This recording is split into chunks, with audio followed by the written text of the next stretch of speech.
Hello and welcome to the Wednesday, November 19th, 2025 edition of the SANS Internet Storm Center's Stormcast. My name is Johannes Ulrich, recording today from Jacksonville, Florida.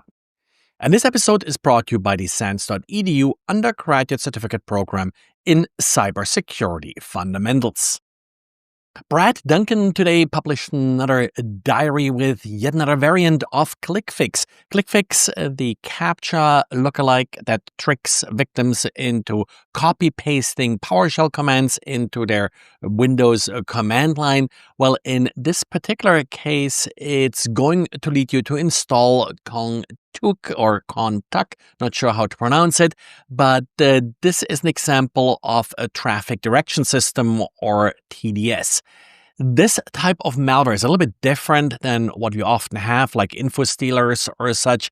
The main purpose of TDS systems is to give the attacker a platform to redirect their traffic. So these are typically proxies and the like that will just forward traffic for the attacker. They can often be chained for additional obfuscation of the traffic. And then the networks being created by the attacker are often also rented out to other attackers. So it's sort of a basic fundamental part of this criminal underground economy.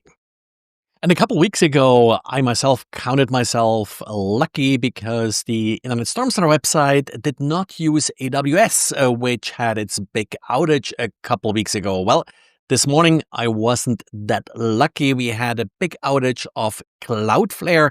Cloudflare stopped working for a few hours in the morning, at least East Coast time in the morning, probably Europe or UTC. It was more the afternoon when this outage happened, and it took them quite a while to get things back up and going.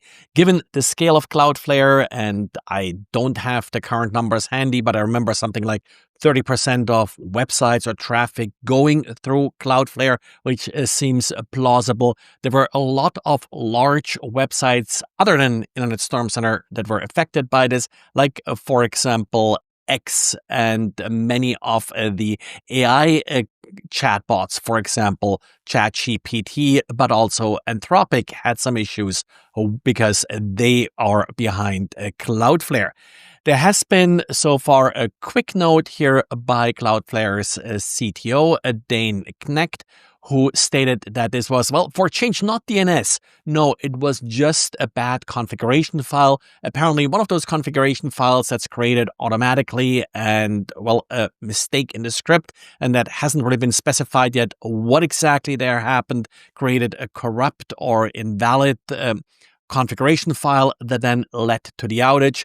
This configuration file was related to the bot prevention, which of course is a big feature of Cloudflare and something where I can see how they sort of consistently update the rules here that they're using in order to defend against the bots and how this is highly automated. So you can say it's a little bit of bot versus bot story here. They promised more details. At this point, I haven't seen anything official beyond this exposed by the CTO.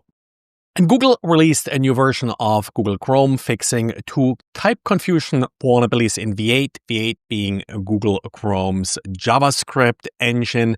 One of these vulnerabilities is apparently already being exploited in the wild, so yet another Google Chrome 0 day. Make sure you are restarting Google Chrome once a day, which for the most part should take care of any automatic updates, and maybe at least once a week, make sure with the About page in Google Chrome that you are actually up to date.